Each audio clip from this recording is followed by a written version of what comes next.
Inismon, the Irish Sea. If we're lucky, we will see from here whales swimming north and south, minke, fin, pilot, humpback, also 3 species of dolphin, harbour porpoise as well. That's today. After 200 years of industrial hunting, 4 million whales are killed for oil, blubber, to burn, to light the street lamps in cities, to make soap. Then, an international agreement that sticks. The 1986 Whaling Commission signs a moratorium. Enough countries agree. And now this. 40 years later, whales change marine ecosystems. They fix carbon. They increase fish numbers.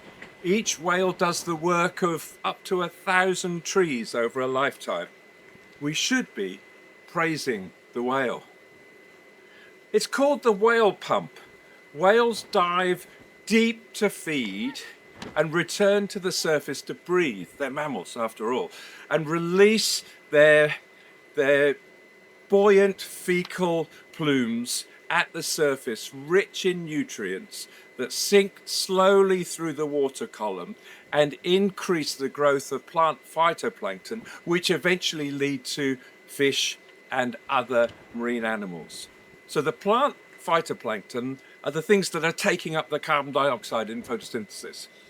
A bit of whale deadfall at the end of life, carcass and skeleton, but it's mostly this, the whale pump, the great conveyor belt in the oceans, in the seas, bringing nutrients up to the surface and encouraging growth. Each whale fixes tons of carbon in a lifetime. So actually, if we could get whales back to their original numbers of 5 million in the seas, they fell to 1.3 million, maybe slightly lower than that, and they're increasing at the moment, they would do the work of between 1 and 2 gigatons of carbon removal per year. Praise the whale, praise abundance. Here's the story of the whale. In the Icelandic saga of kettle trout from the 1200s, it is written, then a whale swam up and protected his ship from the wind and the troll. It seemed to have human eyes. The whales know so much. They always did. A pod waits offshore and sings. Humpback performs for 23 hours.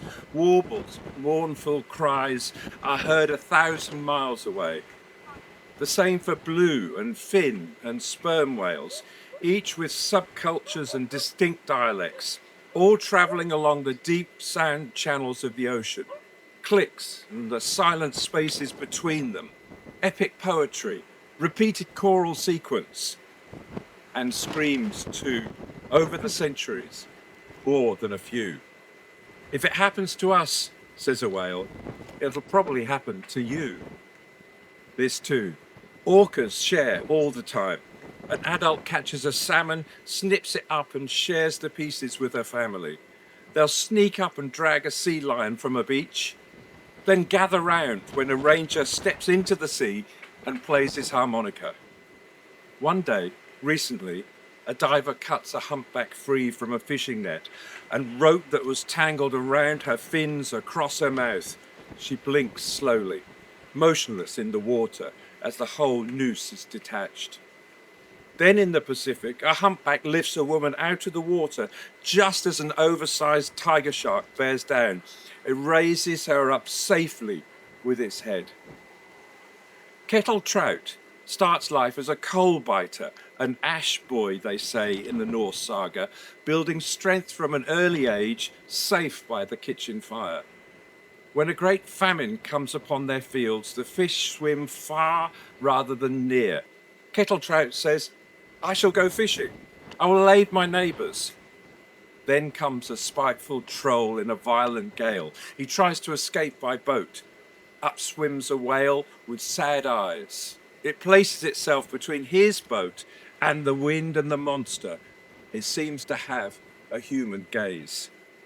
Kettle later says, I think the power of magic caused that terrible wind, yet it was the whale who calmed the ocean. There are other whales too in Icelandic sagas. One Sunday, cat whale comes to a fishing boat, placing herself so near that they could not put out their lines. The skipper says, "Oh no, throw no spears. Its fluke is bigger than this boat. It's safe to have it rest beside us. We should let her be a cat in the water." Later that week, bull whale creates such a roar when blowing out his breath that a cow runs into the sea.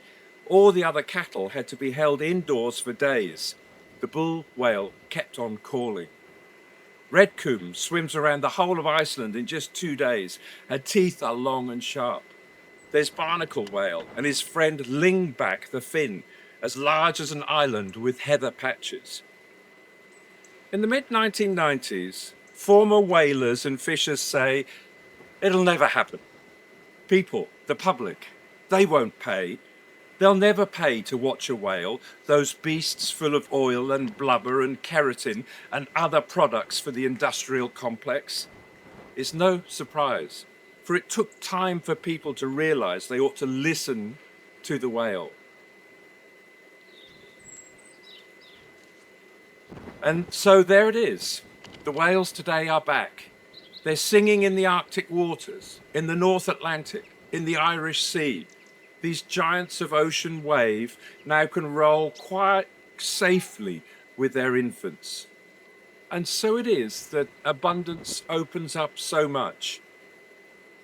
At Húsavík, in the far north of Iceland, there are now 100,000 visitors a year.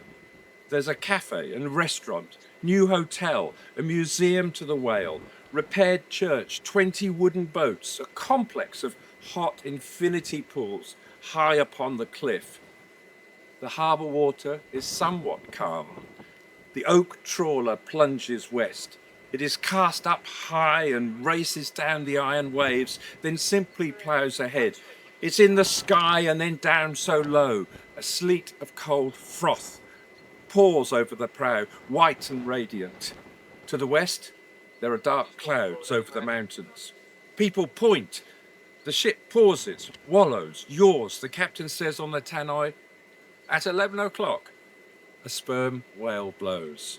A rainbow forms in the air above the long brown body.